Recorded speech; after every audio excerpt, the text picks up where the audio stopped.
Assalamualaikum warahmatullahi wabarakatuh. Salam sejahtera bagi kita semua yang berada di sini. Shalom, Om Swastiastu. Semoga semua dirahmati oleh Allah Subhanahu wa taala. Oke, pada kesempatan kali ini saya ingin mengucapkan kepada Bapak dan Ibu dosen yang telah memberikan kelompok kami kesempatan untuk memberikan presentasi dari hasil kerja selama ini. Dan juga jika saya perkenalkan diri, nama saya adalah Giri Rahmantoro. Oke, judul presentasi saya pada kesempatan kali ini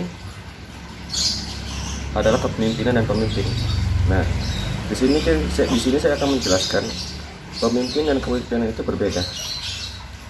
Memang satu jalur, tapi berbeda dalam artian konteksnya. Pemimpin itu adalah orang yang memimpin sebuah organisasi yang dipercayakan dari bawahan maupun atasan untuk menjalankan suatu tugas yang telah diberikan kepada pemimpin tersebut. Sedangkan kepemimpinan adalah gaya atau cara seorang pemimpin dalam menerapkan suatu prosedur sehingga apa yang diperintahkan oleh dia atau atasannya dapat berjalan dengan sempurna. Jadi pemimpin dan kepemimpinan tentu berbeda. Nah, dalam artian kepemimpinan itu seperti gaya seorang memimpin. Seperti misalkan ada orang dalam memimpin menggunakan sistem teamwork, ada yang memimpin menggunakan sistem individual. Kalau dia menggunakan teamwork, artinya semua orang yang ada di bawahnya akan diarahkan untuk saling bekerja sama untuk mencapai satu tujuan yang diinginkan. Beda hal dengan yang namanya dia individual. Kalau dia individual, dia seorang pemimpin yang tidak ingin bawahannya mengikut sertakan ke dalam pekerjaannya. Jadi dia hanya menyuruh untuk menyelesaikan, lalu dia akan mengarahkan pekerjaan tersebut ke bagian yang lain. Itu beda kalau individual. Nah, dalam video ini saya tidak akan sendiri. Saya pasti juga akan dibantu oleh teman-teman saya yang ada di tim ini. Nanti setelah ini akan dilanjutkan oleh teman-teman saya untuk seperti teori-teorinya, terus fungsinya pemimpin seperti apa, terus beberapa pendapat, terus inti dari gaya pemimpin dan pemimpin itu akan dijelaskan oleh tim kami. Oke, sekian, terima kasih. Wassalamualaikum warahmatullahi wabarakatuh. Pemimpin dan kepemimpinan. Dalam kehidupan sehari-hari, tentunya kita sering mendengar istilah pemimpin, kepemimpinan, ataupun kekuasaan. Baik itu dalam lingkungan keluarga, lingkungan pemerintah, bahkan lingkungan perusahaan. Tentunya ketiga hal tersebut yaitu saling berkaitan satu sama lainnya. Seperti halnya dalam perusahaan, karyawan memegang peran penting dalam menjalankan segala aktivitas perusahaan agar dapat berkembang mempertahankan kelangsungan hidup perusahaan tersebut. Untuk menciptakan sumber daya manusia yang handal, membutuhkan pengelolaan yang baik supaya kinerja karyawannya bisa lebih optimal. Peranan seorang pemimpin sangat menentukan kegagalan ataupun keberhasilan suatu perusahaan tersebut. Pemimpin memegang kunci untuk mengendalikan sebuah perusahaan. Pemimpin yang baik adalah pemimpin yang mampu mempengaruhi, mengelola, mengarahkan, memerintahkan, serta memotivasi bawahannya untuk mencapai tujuan yang diinginkan perusahaan tersebut. Selain itu, pemimpin harus memiliki gaya kepemimpinan yang efektif dan yang baik yang nantinya akan berpengaruh besar terhadap perusahaannya. Untuk lebih jelasnya, turut kami sajikan beberapa pengertian pemimpin menurut para ahli. Yang pertama yaitu menurut Dr. Andes Haji Malayu SPH Sibuan, yaitu pemimpin adalah seseorang dengan wewenang kepemimpinan untuk menjalankan sebagian dari pekerjaannya dalam mencapai tujuannya. Nah, pemimpin menurut Robert Tannenbaum, pemimpin adalah mereka yang dapat menggunakan wewenang formal untuk mengontrol, mengorganisasikan, serta mengarahkan pegawainya atau pekerjanya untuk bertanggung jawab supaya pekerjaan yang mereka koordinasi itu terselesaikan dengan baik serta mencapai tujuan perusahaan. Nah, selanjutnya, pemimpin yang baik menurut Lao Tzu adalah seseorang yang dapat membantu orang lain berkembang sehingga akhirnya mereka tidak lagi memerlukan pemimpinnya itu. Warahmatullahi wabarakatuh. Nama saya Nur Aini. Di sini saya akan menjelaskan tentang slide yang kelima atau enggak sambungan dari slide yang keempat, yaitu tentang kepemimpinan. Jadi kepemimpinan itu tujuannya untuk memperbaiki perilaku seseorang atau seni untuk memperbaiki orang sedemikian rupa untuk memperoleh kepatuhan, kepercayaan, dan menimbulkan rasa respek dan dalam bekerja sama secara royal. Adapun pendapat dari George R. Terry yang meliputi atau dikutip oleh Sutarto pada tahun 1998, yaitu kepemimpinan menghubungkan diri seseorang untuk mempengaruhi orang lain untuk bekerja sama dalam menggapai tujuan. Dan yang kedua, menurut G.L. Feynman, E.K.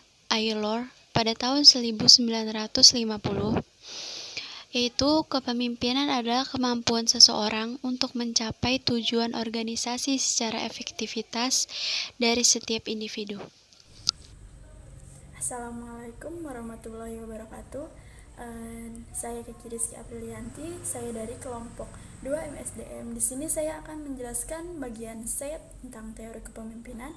Memahami teori kepemimpinan sangatlah besar, artinya untuk mengkaji sejauh mana kepemimpinan dalam suatu organisasi telah dapat dilaksanakan secara efektif serta menunjang kepada produktivitas organisasi secara keseluruhan.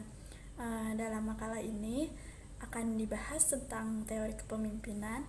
Seorang pemimpin harus mengerti tentang teori kepemimpinan agar nantinya mempunyai referensi dalam menjalankan sebuah organisasi. Teori kepemimpinan ada beberapa dan akan dibahas oleh rekan saya di slide berikutnya. Assalamualaikum warahmatullahi wabarakatuh.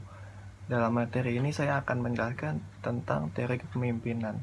Ada beberapa teori kepemimpinan antara lain. Yang pertama, teori kepemimpinan sifat. Teori kepemimpinan sifat yaitu sifat alami tertentu yang dimiliki seseorang cenderung dapat menjadikan pemimpin yang baik. Yang kedua, teori kepemimpinan perilaku dan situasi.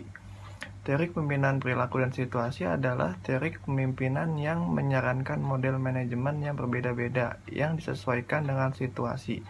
Yang ketiga, teori kewibawaan pemimpin. Teori kewibawaan pemimpin adalah adanya penerimaan, pengakuan, kepercayaan bawahan terhadap pimpinan sebagai pemimpin yang memberi bantuan, tuntunan, dan nilai-nilai manusiawi. Yang keempat, teori kepemimpinan situasi. Teori kepemimpinan situasi yaitu suatu gaya kepemimpinan yang dilakukan berdasarkan situasi yang ada. Yang kelima, ada teori kelompok.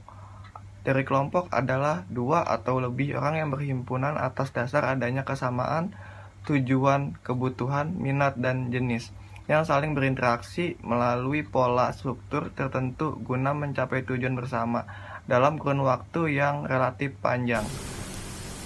Tipe kepemimpinan.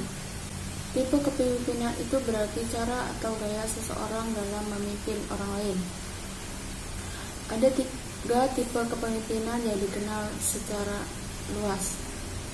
Yang pertama, tipe otoriter, merupakan tipe kepemimpinan dengan gaya pemimpin yang menegakkan ketaatan dan yang ketat dan menuntut, serta tugas dan tanggung jawab dipegang sepenuhnya oleh pemimpin.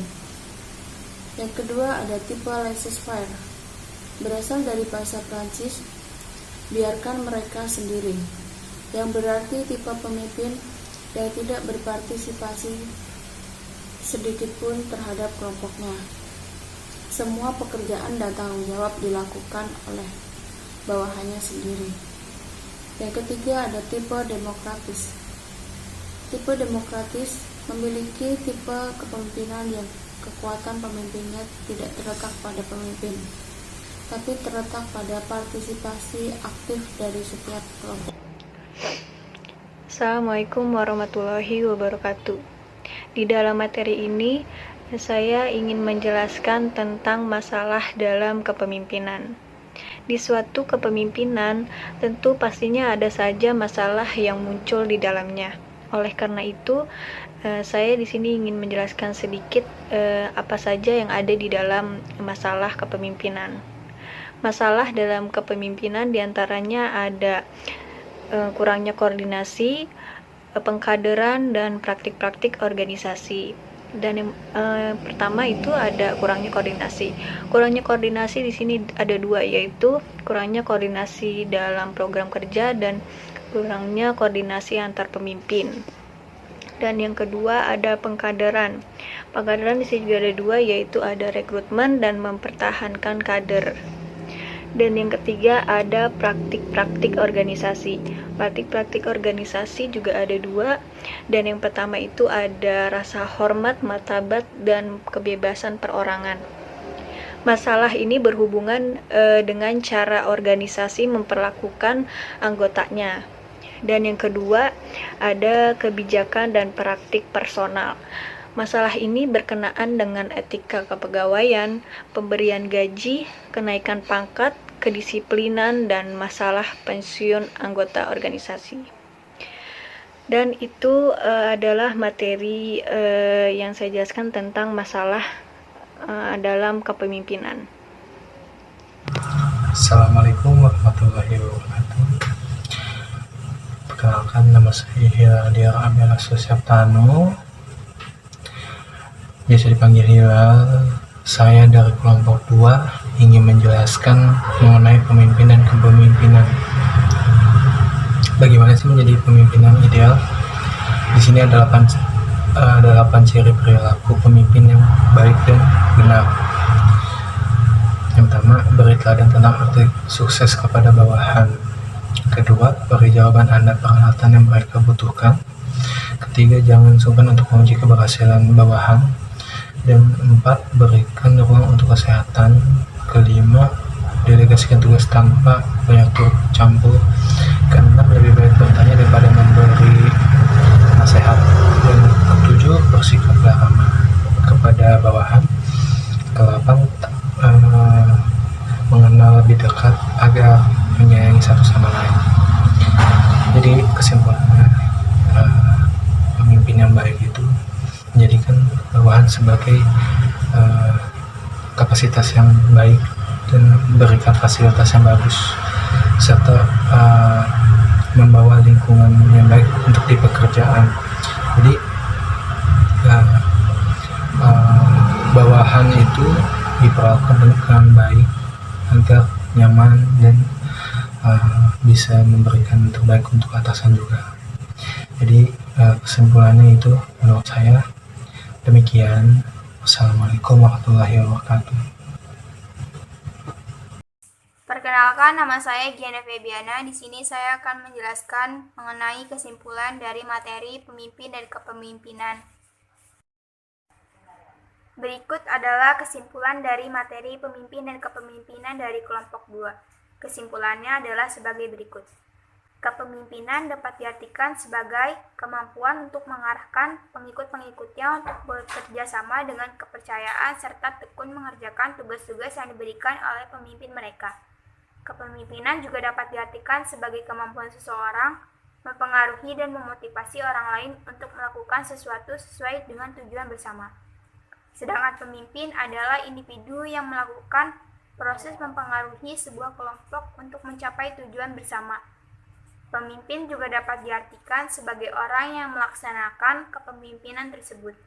Seorang pemimpin harus mengerti teori kepemimpinan agar nantinya mempunyai referensi dalam menjalankan sebuah organisasi. Gaya kepemimpinan yang ditetapkan tentu berbeda-beda, seperti contohnya gaya otoriter, gaya demokratis, dan lain-lain.